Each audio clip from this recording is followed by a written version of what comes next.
Primera carta de Pedro, capítulo 5. Para aquellas personas que nos visitan, nosotros tenemos ya, yo diría que más de un año, estudiando con ciertas interrupciones esta carta, y ya nos estamos acercando al fin.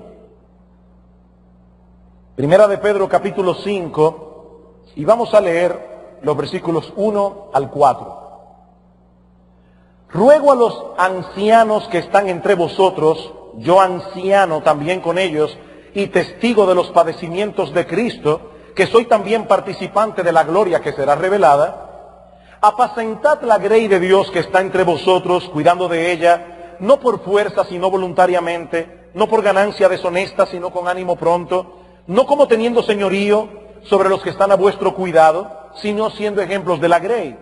Y cuando aparezca el príncipe de los pastores, vosotros recibiréis la corona incorruptible de gloria. Pocas cosas pueden ser más demandantes que asumir el liderazgo de un grupo de personas en medio de una situación calamitosa o dificultosa. Cuando vienen los problemas y las dificultades, los líderes están llamados a colocarse en la línea de fuego, en el frente de batalla, de tal manera que puedan guiar a los que le siguen a través del fuego de la prueba. Esa parece ser la razón por la que el apóstol Pedro introduce una exhortación a los pastores en esta sección de la carta, inmediatamente después de abordar el tema del sufrimiento de los cristianos por causa de su identificación con Cristo. Pero esta sección de la carta, aunque va dirigida especialmente a los pastores, tiene mucho que enseñar a todos los miembros de la iglesia. En medio de la difícil situación que estos hermanos estaban atravesando, los pastores debían continuar haciendo su labor y los hermanos debían seguir recibiendo con mansedumbre y un espíritu enseñable el beneficio de esa labor pastoral. Así que ningún miembro de la iglesia debe acercarse a esta porción de Primera de Pedro presuponiendo que no tiene nada que decir al resto de la congregación. Este es uno de los pasajes clave del Nuevo Testamento en lo que respecta al oficio pastoral. Y ningún miembro de la iglesia debe darse el lujo de desconocer las enseñanzas de este texto. Veamos entonces, en primer lugar, ¿quiénes son los recipientes de esta exhortación que nosotros encontramos en los versículos 1 al 4 del capítulo 5? Dice en el versículo 1, ruego a los ancianos que están entre vosotros. La exhortación va dirigida expresamente a los ancianos. Pero es obvio que Pedro no se refiere aquí a las personas de más edad en la congregación, sino más bien a todos aquellos que han sido llamados por Dios a ejercer el liderazgo de la iglesia. De ahí la exhortación que Pedro le da más adelante a estos ancianos en el versículo 2, apacentad la grey de Dios, pastoread la grey de Dios que está entre vosotros, cuidando de ella. Y luego en el versículo 4 les dice, en el versículo 4, y cuando aparezca el príncipe de los pastores, vosotros recibiréis la corona incorruptible de gloria. Es obvio, hermanos, que Pedro no se está refiriendo aquí a los hermanos mayores de la iglesia, sino más bien a sus líderes. El término anciano pasó de una forma muy natural del mundo judío al mundo de la iglesia. Entre los judíos, y lo mismo también ocurría entre los griegos y entre los romanos, se presuponía que los líderes de una comunidad debían ser personas maduras, debían ser personas con experiencia, con sabiduría. De ahí que muy al principio de la historia de Israel, el término anciano comenzó a ser usado para señalar a los líderes del pueblo. Por ejemplo, cuando Dios comisiona a Moisés para ser el libertador de Israel, dice en Éxodo capítulo 3, versículo 16, que el Señor lo manda a hablar directamente con los ancianos. Ve y reúne a los ancianos de Israel. y diles lo que yo te he dicho. Estos hombres eran reconocidos por su madurez y sabiduría, y por lo tanto eran los líderes naturales del pueblo. Muchos años después, cuando comenzaron a desarrollarse comunidades judías fuera del territorio de Israel, nacen las sinagogas, donde Dios era adorado, donde la ley de Dios era enseñada al pueblo. Y en esas sinagogas el liderazgo recaía precisamente sobre los ancianos. Cuando llegamos al Nuevo Testamento, vemos que los ancianos de Israel continuaban poseyendo una amplia autoridad sobre el pueblo. Por ejemplo, en Mateo capítulo 15, versículo 2, los fariseos cuestionaron a Cristo porque sus discípulos no guardaban la tradición de los ancianos. Estas personas tenían autoridad. Y en Mateo capítulo 16, versículo 21, vemos que los ancianos formaron parte de ese grupo de autoridades judías que tramaron la muerte del Señor.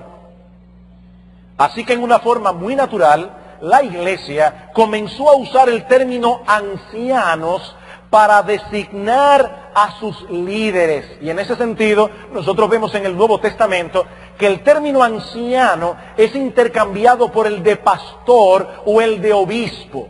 Para aquellas personas que nos visitan, es importante que entiendan que un anciano de la iglesia es lo mismo que un pastor de la iglesia, es lo mismo que un obispo en la iglesia. El obispo no es un líder de mayor jerarquía, es el pastor de la congregación. Noten, por ejemplo, como en el versículo 1, Pedro dice: ruego a los ancianos que están entre vosotros. ¿Y qué les dice estos ancianos? Versículo 2, apacentad la grey de Dios. Como veremos más adelante, esta palabra significa pastorear. Pastoread la grey de Dios. Y luego dice, cuidando de ella. Y este es un término griego difícil de traducir, porque si lo traducimos, si lo transliteramos, el término sería obispando a la iglesia. Es la palabra griega episcopontes, de la palabra episcopo, de donde viene nuestra palabra obispo, y que significa supervisar. Así que los ancianos de la iglesia deben pastorear la iglesia, deben obispar la iglesia, deben supervisar la iglesia. Por eso Pedro más adelante dice, cuando aparezca el príncipe de los pastores, ellos son ancianos, pero cuando aparezca el príncipe de los pastores, vosotros recibiréis la corona incorruptible de gloria. Ese intercambio de palabras, nosotros la vemos en todo el Nuevo Testamento. Por ejemplo, en Hechos capítulo 20, versículo 17, dice que el apóstol Pablo mandó a llamar a los ancianos de la iglesia en Éfeso. Y dirigiéndose a estos ancianos, Pablo le dice en el versículo 28, mirad bien por todo el rebaño en que el Espíritu Santo os ha puesto por obispos, para apacentar, para pastorear la iglesia del Señor. Eran ancianos, eran pastores, eran obispos. Ahora, noten algo importante en nuestro texto en 1 de Pedro 5. Pedro no se dirige aquí al anciano de la iglesia en singular, sino a los ancianos en plural. Ruego a los ancianos que están entre vosotros. Y esto es algo que el Nuevo Testamento, resalta una y otra vez. La iglesia de Cristo debe ser gobernada por una pluralidad de líderes, una pluralidad de ancianos. Por ejemplo, en el texto que leímos o que citamos en Hechos capítulo 20, versículo 17, dice que Pablo llamó a los ancianos de la iglesia en Éfeso. En Hechos capítulo 14, versículo 23, Lucas nos dice que en su segundo viaje misionero, Pablo y Bernabé constituyeron ancianos en cada iglesia. Cada iglesia tenía sus ancianos. ¿Cómo comienza Pablo su carta a los filipenses? Pablo, apóstol de Jesucristo, a los fieles en Cristo Jesús que están en Filipos con sus obispos y diáconos. Así como deben haber varios diáconos en la iglesia, deben haber varios pastores. Lo ideal es que cada iglesia tenga una pluralidad de líderes piadosos, sin que eso anule el hecho de que no todos los pastores poseen la misma experiencia. Si en un consejo de pastores entra un pastor nuevo, indudablemente ese pastor debe entender que aunque él posee la misma autoridad, es tan pastor como los otros, él no tiene la misma experiencia. Eso es una realidad. Y no todos los pastores poseen la misma fortaleza en las mismas áreas. No todos tienen la misma calidad del don. Por eso, mis amados hermanos, es importante entender que pluralidad no significa división de labores a partes iguales. ¿Hay alguna persona que tiene ese concepto? Bueno, si todos son pastores, ¿se deberían dividir la labor a partes iguales? No. Pluralidad no significa eso. Significa que todos deben funcionar conforme a la medida del don que el Señor repartió a cada uno. Todos los pastores funcionando bajo el liderazgo de los otros pastores. Así que hay una pluralidad de líderes, pero cada uno funcionando conforme al don que el Señor repartió a cada uno. En 1 Timoteo capítulo 5, versículo 17, dice el apóstol Pablo: los ancianos que gobiernan bien sean tenidos por dignos de doble honor, mayormente, principalmente, los que trabajan en predicar y enseñar. En el contexto de esa pluralidad de líderes, todo pastor debe tener el don de enseñanza. Un hombre que no tenga el don de enseñanza no puede ser pastor. Pero Pablo está reconociendo allí que no todos tienen la misma medida del don. Mayormente los que trabajan en predicar y enseñar. Si en una iglesia local hay un solo hombre llamado por Dios, ese hombre no tiene otra alternativa que hacer él solo la obra de Dios, esperando hasta que el Señor le provea a otros hombres. Pero ese hombre allí debe orar al Señor, que Dios provea más pastores. Y aún debe ocuparse en preparar a otros, para que por otras personas que por su carácter y por sus dones pudieran llegar a ser pastores en el día de mañana. Algunas personas nos cuestionan: pastores, con tanto trabajo que ustedes tienen en la iglesia, ¿cómo es que aparte de eso tienen una academia ministerial?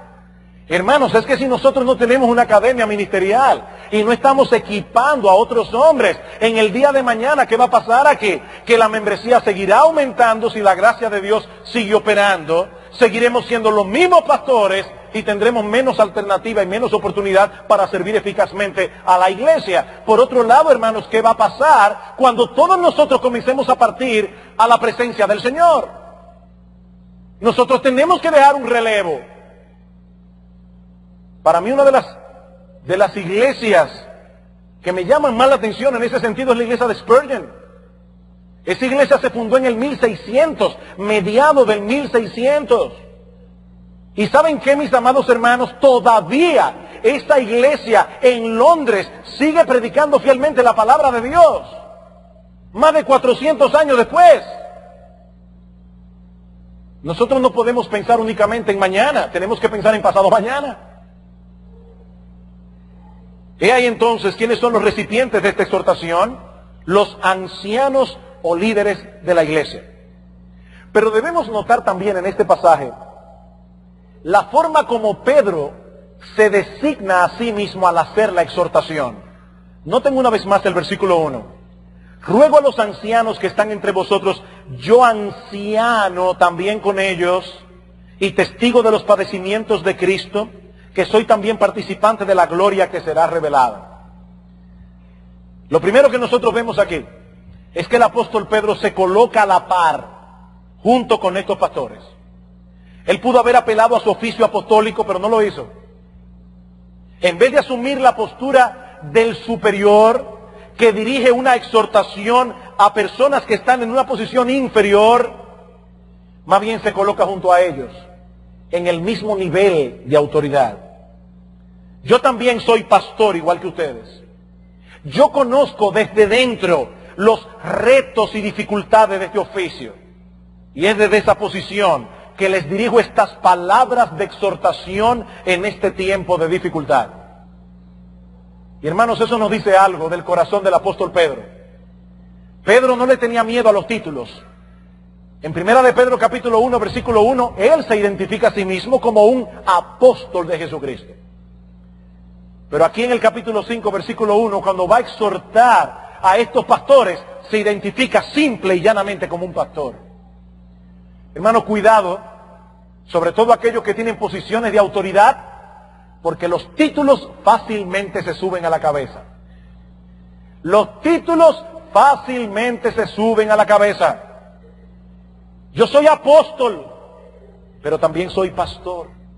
Y es como pastor que los exhorto. Por otro lado, Pedro se identifica también como testigo de los padecimientos de Cristo. Un testigo es aquel que da testimonio de la veracidad de un hecho presencial. Y tanto Pedro como los demás apóstoles fueron testigos de Cristo en ese sentido. Ellos no contaron una historia de segunda mano, sino lo que vivieron al lado del Señor por más de 3 años. Ellos fueron testigos de su ministerio, ellos fueron testigos de sus padecimientos, ellos fueron testigos de su muerte en la cruz, fueron testigos de su resurrección y fueron testigos de su ascensión. ¿Y saben qué, mis amados hermanos y amigos que están aquí en esta mañana? Como testigos, estos hombres son confiables a toda prueba. Como testigos que vivieron una historia, ellos son confiables a toda prueba. Los datos históricos del Nuevo Testamento, que pueden ser fácilmente comprobados, y eso es algo que la mayoría de los libros religiosos no tiene, no pasan la prueba histórica. Todos esos evangelios gnósticos que hoy están de moda, no dan datos históricos, y como no dan datos históricos no pueden ser verificados.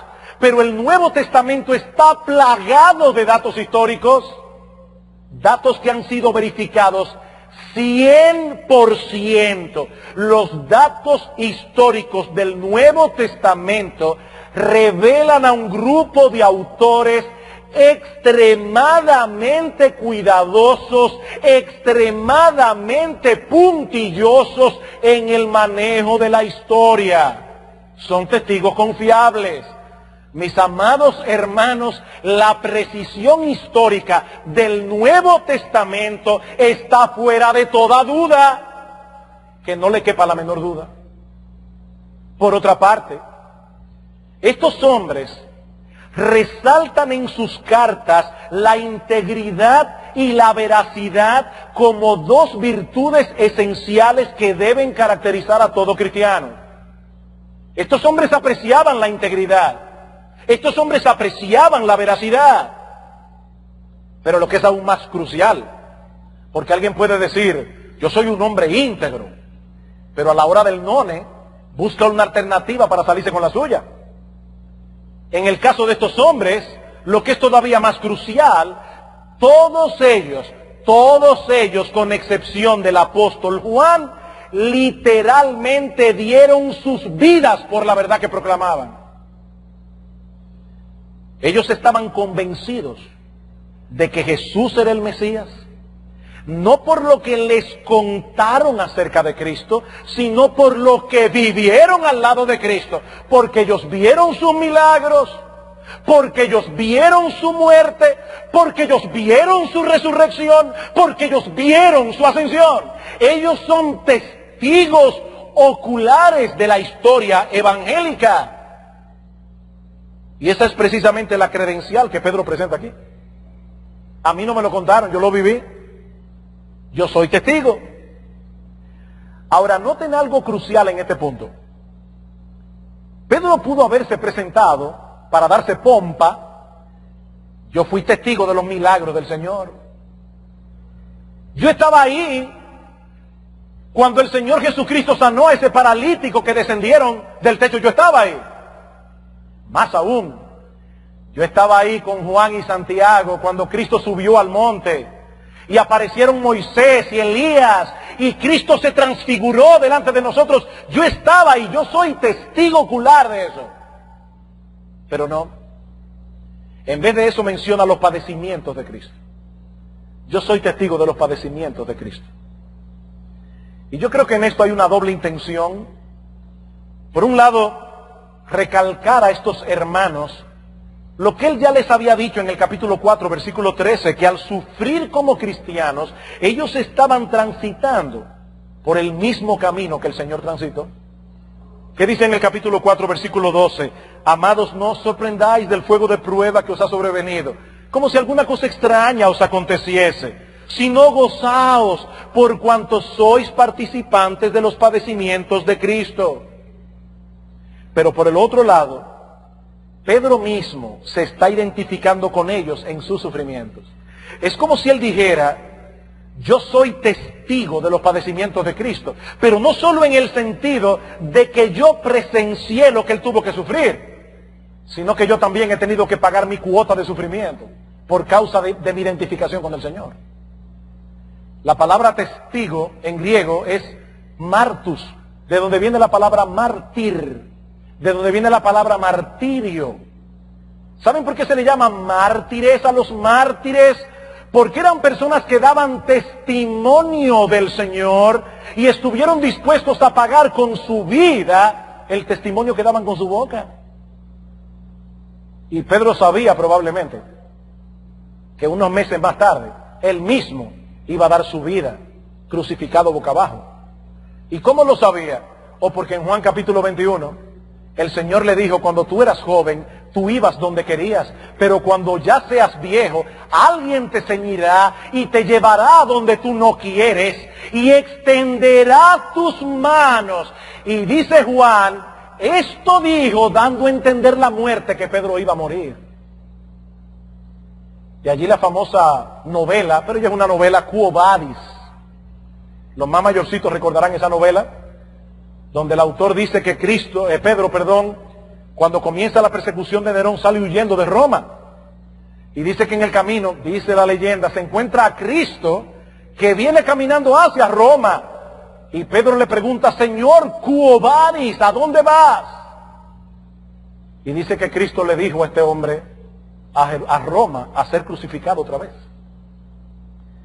Y dice la leyenda que Pedro entendió el mensaje, regresó a Roma otra vez y allí fue crucificado. Y cuando lo iban a crucificar, él pidió que no se le crucificara como se crucifica a todo el mundo, sino con la cabeza boca abajo, porque él no era digno de morir la misma muerte que el Señor.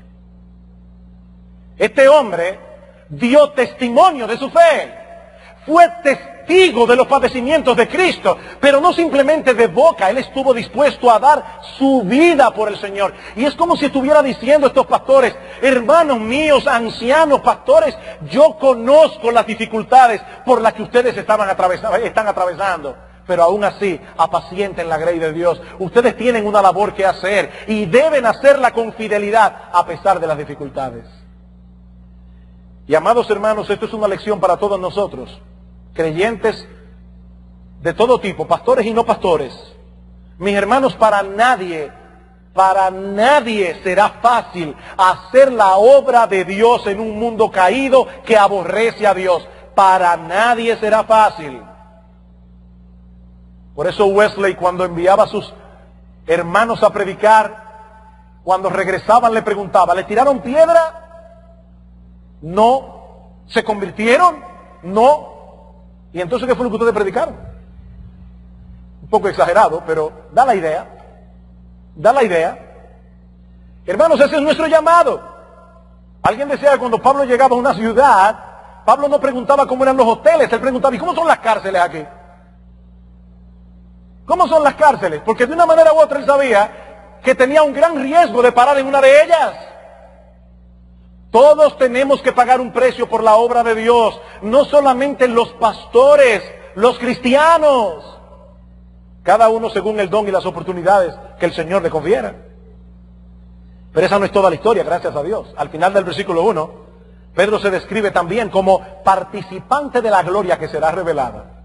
Participante de la gloria que será revelada. El que participa de los sufrimientos de Cristo, participará también de su gloria.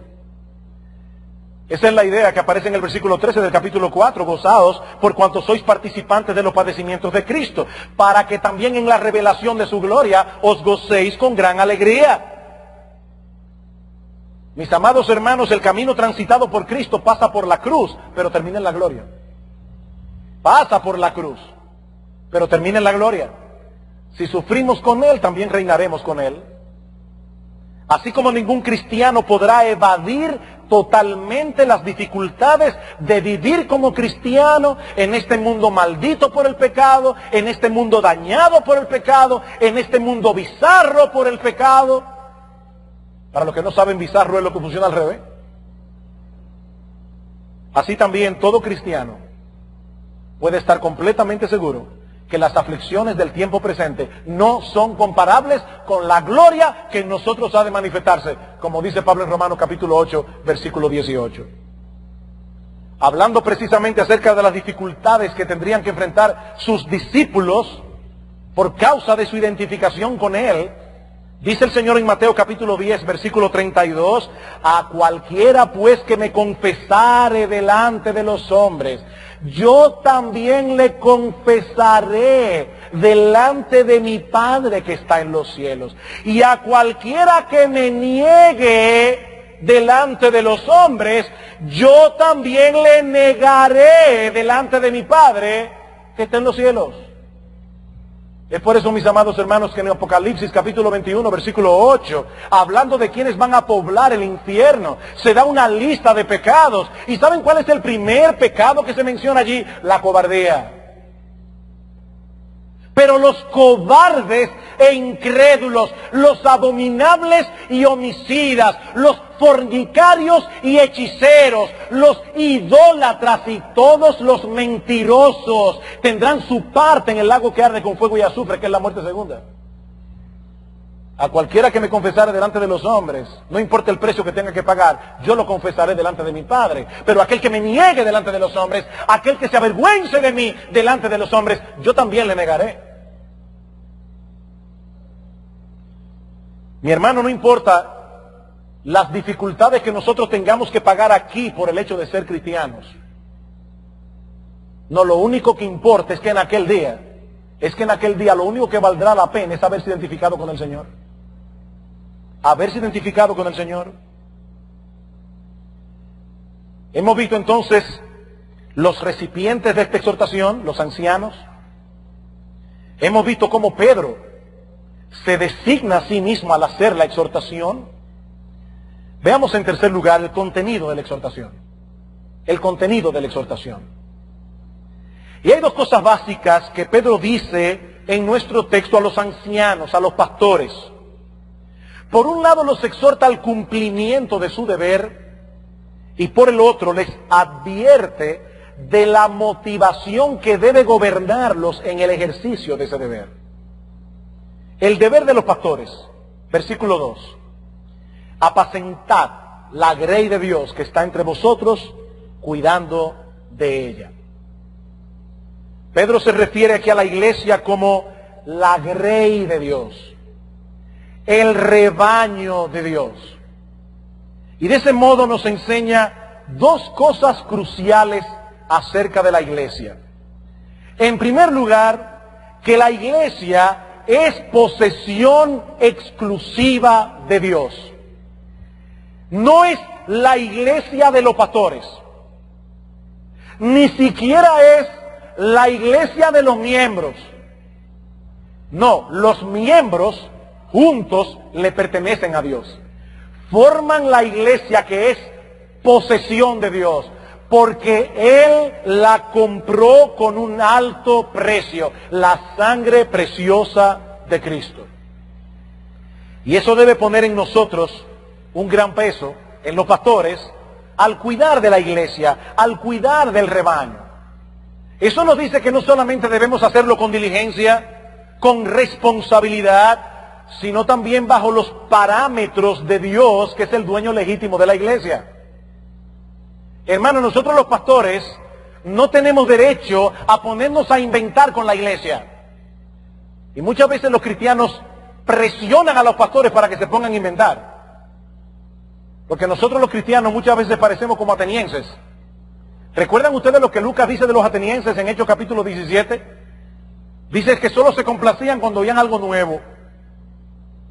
Ay, pero es el mismo culto. los mismos elementos, sí, los mismos elementos que Cristo como cabeza de la iglesia ha dicho en su palabra que nosotros debemos hacer en el culto de adoración. Debemos cantar, debemos orar, debemos leer la palabra, debemos predicar la palabra, debemos ofrendar. ¿Qué más vamos a hacer? Ya hay que ponerse a inventar.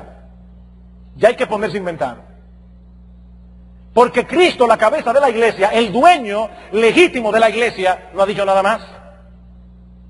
La iglesia no es de los pastores. Hermanos, nosotros no podemos ponernos a inventar aquí. ¿Qué le dice Pablo a los ancianos de Éfeso? En Hechos 20:28, el texto que citamos. Mirad por vosotros, y por todo el rebaño en que el Espíritu Santo os ha puesto por obispos para apacentar la iglesia del Señor, la cual Él ganó con su propia sangre. Mucho cuidado, pastores. Es la iglesia del Señor.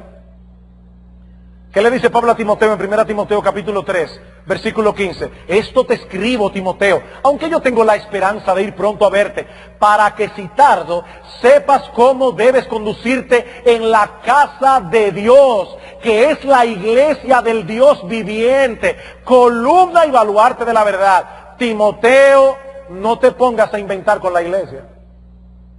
La iglesia no es tu casa, Timoteo. La iglesia no es la casa de los hermanos, la iglesia es la casa de Dios. ¿A ti te gustaría que alguien vaya a tu casa y comience a cambiar los muebles de sitio? ¿Y los cuadros del lugar? No te gustaría porque esa es tu casa. Bueno, la iglesia es la casa de Dios.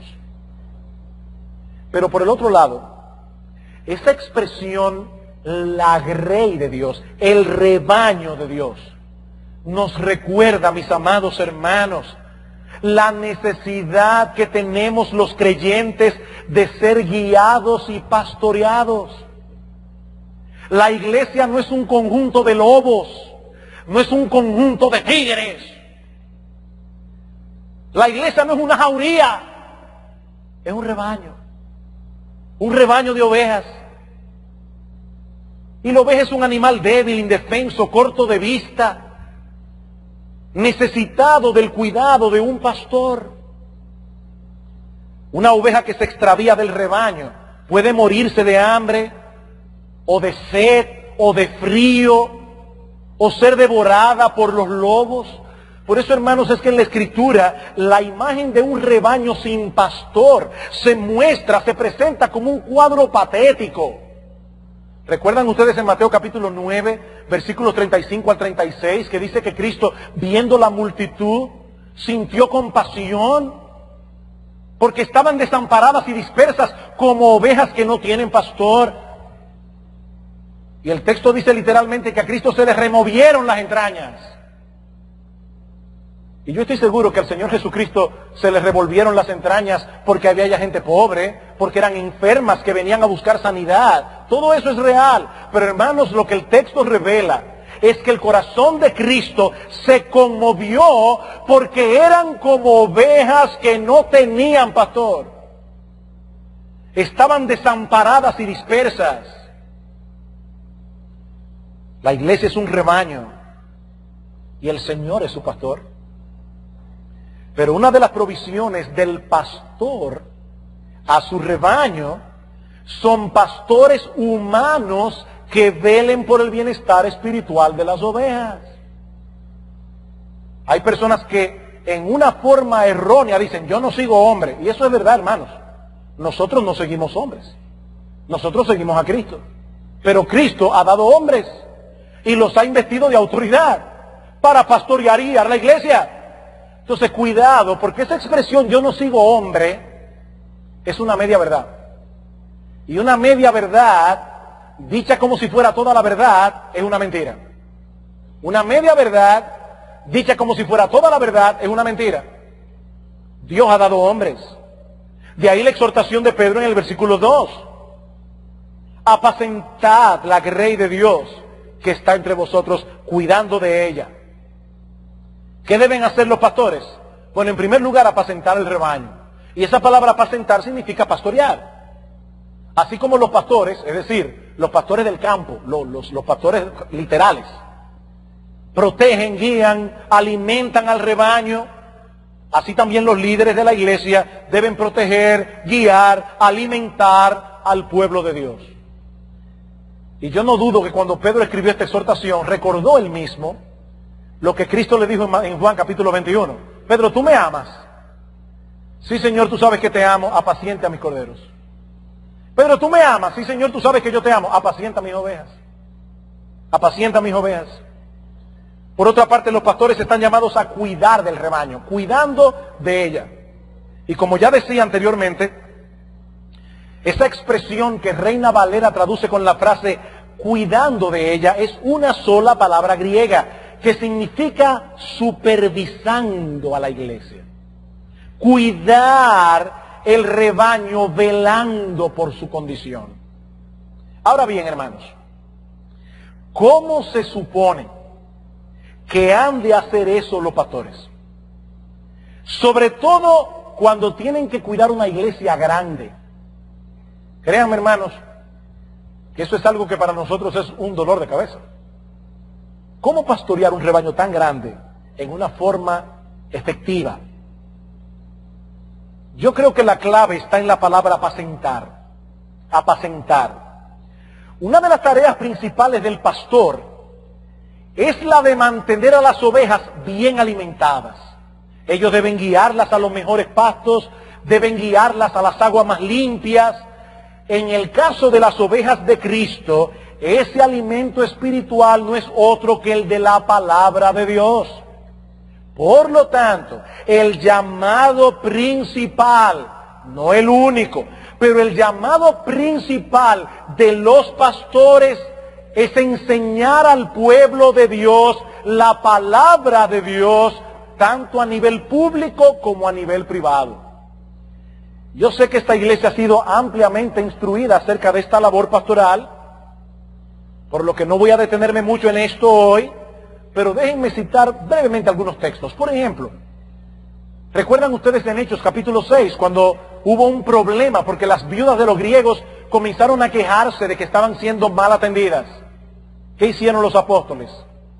Dice, no es justo que nosotros dejemos la palabra de Dios para atender a las mesas.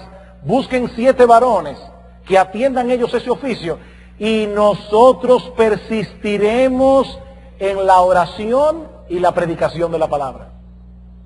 Ese es un ministerio primordial. Los pastores no podemos permitir que nada nos desvíe de ese ministerio primordial.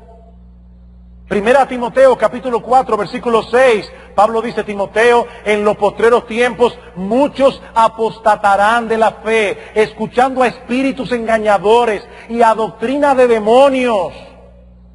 ¿Qué debes hacer tú? Si esto enseñas a los hermanos, serás un buen ministro de Jesucristo. Y si no lo enseña, será un mal ministro. Ay, pero él es tan buena gente, mira, él siempre pasa por mi casa y se toma un cafecito conmigo. Todo eso está muy bien. Ahora, lo que va a hacer de Timoteo un buen ministro es enseñar fielmente la palabra de Dios. Primera Timoteo 4:11, Timoteo, esto manda y enseña. Primera Timoteo 4:13, entre tanto que voy, ocúpate en la lectura, la exhortación y la enseñanza. Y más adelante Pablo le dice a Timoteo, ocúpate en esas cosas, permanece en ellas para que tu aprovechamiento sea manifiesto a todos. Segunda Timoteo capítulo 2 versículo 15, procura con diligencia presentarte a Dios aprobado, como un obrero que no tiene de qué avergonzarse, que usa bien la palabra de verdad. Primera Timoteo capítulo 4 versículos 1 y 2, Timoteo, yo te encarezco delante de Dios y del Señor Jesucristo, que juzgará a los vivos y a los muertos en su manifestación y en su reino, que prediques la palabra, que instes a tiempo y fuera de tiempo. Predica la palabra, predica la palabra, predica la palabra. ¿Y qué sucede cuando los pastores se ocupan fielmente en enseñar la palabra de Dios al pueblo de Dios? Que no solo suplen las necesidades espirituales de las ovejas que están a su cuidado, sino que al mismo tiempo, escuchen esto con atención, al mismo tiempo están capacitando a otros en la iglesia para que ellos a su vez se ocupen en la obra del ministerio. Efesios capítulo 4. Efesios capítulo 4. Hermanos, es obvio que los pastores no pueden hacerlo todo. Y precisamente por eso Dios en su sabiduría no diseñó la iglesia para que los pastores lo hagan todo. ¿Qué dice en Efesios capítulo 4, versículo 11? Y Él mismo constituyó, hablando de Cristo, a unos apóstoles, a otros profetas, esos pusieron el fundamento de la iglesia, a otros evangelistas y a otros pastores y maestros. ¿Y cuál es la función principal de estos hombres? A fin de perfeccionar a los santos. Y la idea es equipar a los santos para la obra del ministerio, para la edificación del cuerpo de Cristo, hasta que todos lleguemos a la unidad de la fe y del conocimiento del Hijo de Dios, a un varón perfecto, a la medida de la estatura de la plenitud de Cristo, para que ya no seamos niños fluctuantes, llevados por doquiera de todo viento de doctrina. Los pastores enseñan, equipan a los santos, ellos hacen la obra del ministerio. Y noten lo que dice el versículo 16. De quien todo el cuerpo, bien concertado y unido entre sí, por todas las coyunturas que se ayudan mutuamente, según la actividad propia de cada miembro, recibe su crecimiento para ir edificándose en amor. ¿Dónde comienza esto? Con los pastores y maestros.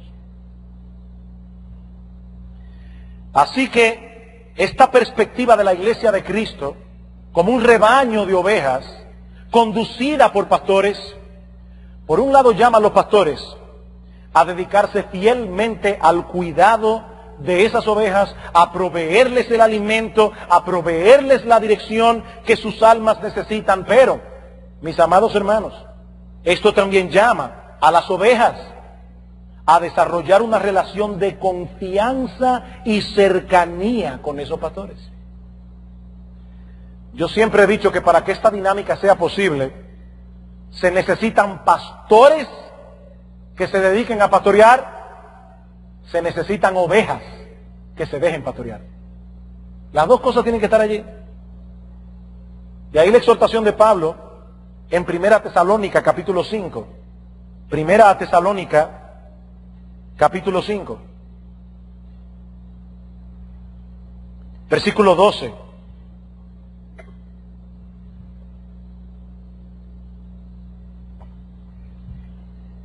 Os rogamos, hermanos, que reconozcáis a los que trabajan entre vosotros y os presiden en el Señor y os amonestan, y que los tengáis en mucha estima y amor por causa de su obra. Tened paz entre vosotros.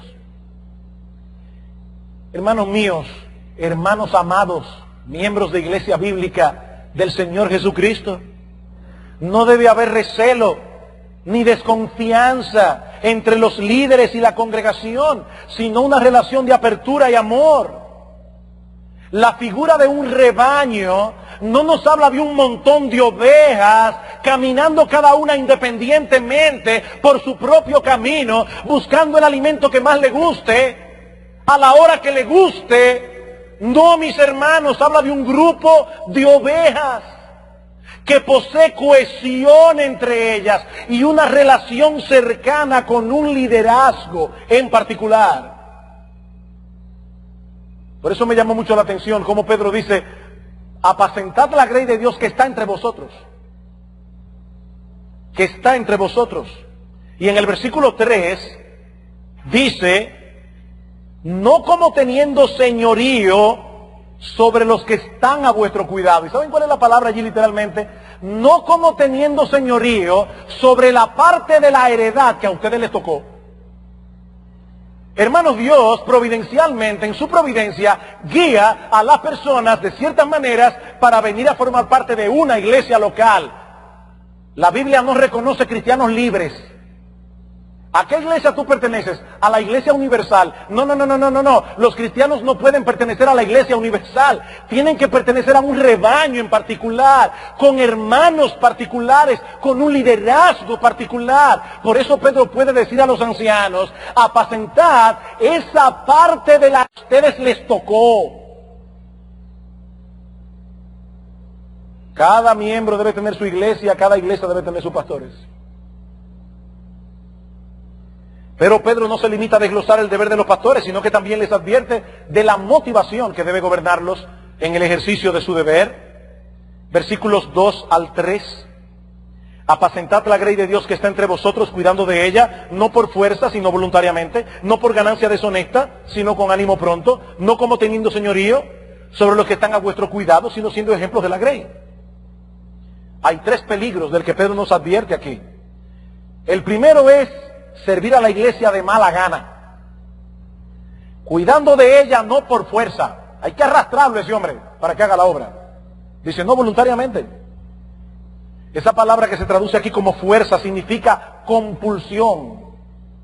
Da la idea de alguien que es forzado a hacer lo que no quiere. Como un recluta reacio, que hace lo que hace porque no tiene escapatoria. Pedro sabía que la labor pastoral tiene muchos sinsabores y que si estos hombres se descuidaban, podían ser atrapados por un espíritu quejoso que tornaría la obra ministerial en una carga insoportable. Por eso es que en Hebreos capítulo 13, versículo 17 dice, obedeced a vuestros pastores, sujetaos a ellos, porque ellos velan por vuestras almas como quienes han de dar cuenta, para que lo hagan con alegría y no quejándose, porque esto no os es provechoso. Fíjense, el autor de Hebreos estaba hablando a la iglesia y le dice, iglesia, a ustedes no les conviene provocar en sus pastores un espíritu quejoso. Ahora, los pastores mismos deben cuidarse de ese espíritu. ¿Y cuál es el antídoto de ese espíritu quejoso? Y hermanos que se involucran aquí en ir a Vallaguana, el Cruce de las Aguas, Yabonico y otros lugares a predicar, hermanos, hacer la obra del ministerio no es fácil. Y una de las cosas por las que no es fácil el ministerio pastoral es porque no siempre la gente te agradece lo que tú haces. Eso es una realidad. Y uno se mata haciendo las cosas que hace. Y muchas veces de buen corazón, pero muchas veces cuando no recibe una respuesta, comienza un gusanito en el corazón a calcomer el deseo de servir a Cristo. Por eso, mis amados hermanos que están aquí, que predican la palabra en otros lugares, ¿saben cómo ustedes pueden cuidarse de eso? ¿Cuál es el antídoto de ese espíritu quejoso? Un cada vez más profundo amor por el Señor y por las ovejas que Él compró con su sangre. ¿Qué le dice Cristo a Pedro? Pedro, ¿tú me amas? Apacienta mis corderos. Si tú me amas a mí, tienes que amar a aquellos por quienes yo di mi sangre. Pastorea mis corderos. Pero por el otro lado, nosotros los pastores tenemos que mantener una convicción madura y asentada de que Él nos llamó a pastorear ovejas. No importa lo que pase. ¿Qué le dice Pablo a los corintios? A mí me es impuesta necesidad predicar el Evangelio. Si lo hago de buena gana, recompensa tendré. Si no, la encomienda me ha sido dada, yo no tengo opción. Yo no tengo opción. Dios me llamó a predicar. Y no importa lo que venga, quiero morirme predicando. Esa es la convicción. No por fuerza, voluntariamente. El segundo peligro del que Pedro nos habla aquí es el de servir al Señor por avaricia. Por avaricia. ¿Qué dice Pedro? No por ganancia deshonesta, sino con ánimo pronto. La frase ganancia deshonesta significa literalmente avaricia del dinero. Nos habla del hombre que convierte el ministerio en un negocio personal. Eso no solo es indigno de un verdadero siervo de Dios, sino que la Biblia dice que esa es una de las marcas distintivas de los falsos maestros. Una marca distintiva.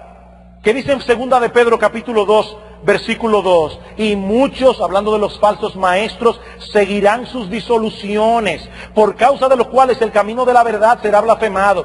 Y por avaricia harán mercadería de vosotros con palabra fingida. Por avaricia. ¿Cuál es la alternativa opuesta? Servir con ánimo pronto, con sincero deseo. Como bien señala un comentarista, este término habla de celo, de energía, de entusiasmo por un trabajo encomendado.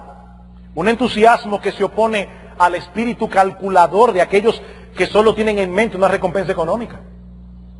Y en tercer lugar, Pedro nos advierte de tornar el ministerio cristiano en un feudo personal, no como teniendo señorío sobre los que están a vuestro cuidado, sino siendo ejemplos de la grey. Hermanos, el modelo establecido por nuestro Señor Jesucristo para el liderazgo es un modelo de servicio. De servicio.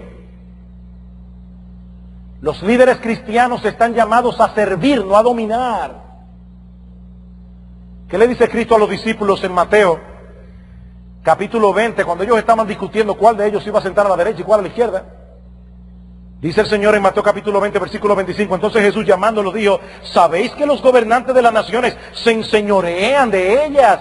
Y que los que son grandes ejercen sobre ellas potestad, mas entre vosotros no será así, sino que el que quiera hacerse grande entre vosotros será vuestro servidor, y el que quiera ser el primero entre vosotros será vuestro siervo, como el Hijo del Hombre no vino para ser servido, sino para servir y para dar su vida en rescate por muchos. En el reino de Cristo la posición de liderazgo es una posición de servicio. Sí, los pastores poseen una autoridad delegada por Cristo mismo, pero en vez de enseñorearse sobre el rebaño, más bien son llamados a modelar la palabra que enseñan por medio del ejemplo. No como teniendo señorío, sino siendo ejemplos de la grey. De los líderes de la iglesia no debería decirse lo que Cristo dice de los escribas y fariseos en Mateo capítulo 23. En la cátedra de Moisés se sientan los escribas y fariseos. Todo lo que ellos dicen que guarden, guárdenlo, porque ellos enseñan bien la palabra. Pero no hagan lo que ellos hacen, porque ellos dicen y no hacen. Ellos dicen y no hacen. Que Dios nos libre. Que Dios nos libre. Y los pastores no somos perfectos, hermanos. Ustedes no se imaginan con la carga con que muchas veces uno viene a predicar la palabra de Dios. Porque la luz de la palabra ilumina muchas áreas en nuestras propias vidas. Y tenemos que venir a predicar con espíritu de arrepentimiento. No, los pastores no somos perfectos. Pero tiene que haber en nosotros una disposición a no poner una carga sobre los hermanos que nosotros no estamos dispuestos a cargar. Sí, ciertamente el oficio pastoral es un oficio demandante. Cuando nosotros observamos lo que se espera de nosotros en las Escrituras y al mismo tiempo observamos nuestras propias debilidades y limitaciones, nos preguntamos como Pablo, ¿y para esta cosa quién es suficiente? Pero en vez de dejarnos aplastados por el peso de la responsabilidad, Pedro concluye su exhortación con una nota de aliento que veríamos muy brevemente. Habiendo establecido el deber de los pastores y la motivación con que deben llevar a cabo el deber, ahora en el versículo 4 Pedro nos habla de la recompensa prometida a todos aquellos que sean fieles en el cumplimiento del deber. Versículo 4, y cuando aparezca el príncipe de los pastores, vosotros recibiréis la corona incorruptible de gloria. Ese es uno de los títulos más hermosos que nosotros encontramos en las Escrituras para referirse al Señor Jesucristo, el príncipe de los pastores. En Juan capítulo 10, Cristo mismo dice, yo soy el buen pastor, y el buen pastor su vida da por las ovejas. En Hebreos capítulo 13, versículo 20, se le llama el gran pastor de las ovejas. En Primera de Pedro capítulo 2, versículo 25, se le llama el pastor y obispo de vuestras almas. Pero ahora Pedro le llama el príncipe de los pastores. Recordando una vez más a los pastores que el rebaño que ellos tienen al cuidado suyo es el rebaño de Cristo. Él es el príncipe de los pastores que ha puesto a los pastores a funcionar aquí. Es un rebaño. Y no solo eso, sino que en última instancia es a Él a quien nosotros servimos. Hermanos, nosotros somos siervos de Cristo, siervos de Cristo. Por lo tanto, debemos esperar nuestra recompensa en su segunda venida. Dice, cuando aparezca el príncipe de los pastores, vosotros recibiréis la corona incorruptible de gloria. Los lectores de Pedro estaban muy familiarizados con ese tema de la corona, el premio codiciado en la antigua Grecia en los juegos deportivos. Pero esa corona que se ofrece aquí, a diferencia de aquella, es una corona incorruptible, es una corona que no se marchitará jamás, pero es también una corona de gloria, y muy probablemente se refiere a la honra o reputación de aquellos que sirvieron fielmente al Señor. Conclusión, hermanos. Conclusión. 3 aplicaciones prácticas muy breves. En primer lugar, nosotros aprendemos de este pasaje que el Señor nos da el privilegio y la capacidad de servirle en su reino, a pesar de nuestras debilidades y limitaciones. Hermano, ¿quién fue Pedro? ¿No fue Pedro el mismo que negó al Señor la noche antes de la crucifixión? ¿No fue este hombre el que con maldición en un momento de su vida llegó a negar a su Señor Jesucristo? Y aquí lo vemos diciendo: pastores, yo pastores, juntamente con vosotros, apacentad la grey de Dios. ¿Saben de qué nos habla este pasaje, hermano? De restauración. Tal vez tú estás allí sentado pensando: yo he sido tan infiel, he tenido tantos tropiezos en mi vida cristiana, ¿podré yo servir al Señor? Sí, mi amado hermano, tú puedes servir al Señor, porque en Cristo hay perdón, y hay reconciliación, y hay restauración. En segundo lugar, aprendemos también que las dificultades no son obstáculos insalvables para servir al Señor, sino más bien oportunidades a través de las cuales podemos servirle más eficazmente. Estos hermanos estaban en medio de una fuerte persecución, y en unos meses, como ustedes ya saben, las cosas iban a poner peor. ¿Y qué les dice Pedro? ¡Salgan corriendo! ¡Que esto se va a poner peor! No, mis amados hermanos. Cuando viene la tribulación, cuando viene el problema, ahí es que nosotros podemos dar mejor testimonio de la gloria de Dios. Porque precisamente en medio de la debilidad no vamos a hacer las cosas amparados en nuestras propias fuerzas, sino amparadas en la de Él. Y cuando hagamos lo que tengamos que hacer y seamos efectivos, toda la gloria será de Cristo, porque nosotros sabemos cuáles son nuestras debilidades. Y finalmente, también aprendemos de este pasaje que independientemente de las dificultades que podamos encontrar en nuestro servicio al Señor, mis amados hermanos, no existe un mayor privilegio que vivir para Cristo y servir a Cristo, cada cual en el lugar que a Él le plazca colocarle. En este mundo caído el oficio pastoral no posee brillo. No posee brillo, pero Cristo se identifica a sí mismo como el príncipe de los pastores y promete recompensar a todos aquellos que le sirvan fielmente en el oficio pastoral. Pero no solo a ellos, sino a todo cristiano que en su lugar se dedique a servir al Señor según los dones que Dios le dio, según las oportunidades que Dios le dio. Mi amado hermano, no pierdas tu tiempo, no pierdas tu tiempo dando lo mejor de tus energías, dando lo mejor de tu tiempo para hacer tesoros en un mundo que está maldito por el pecado. No pierdas tu tiempo, hacer tesoros en los cielos, donde la polilla y el orín no corrompen y donde ladrones no minan ni hurtan. Vamos a orar.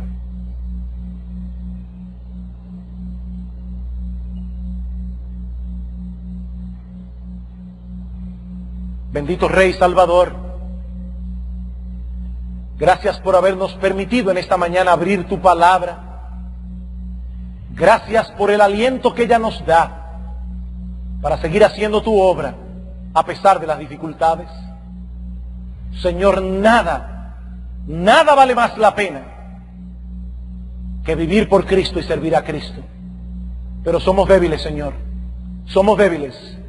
Al igual que Pedro, muchas veces nos vemos en la tentación de negar a nuestro Cristo, no solo con nuestras palabras, sino también con nuestra conducta. Perdónanos y danos la gracia que necesitamos para poder servir a nuestro Salvador, esperando aquella recompensa que vendrá con Él cuando Él regrese en gloria. Alabado sea tu nombre, en el nombre de Cristo. Amén.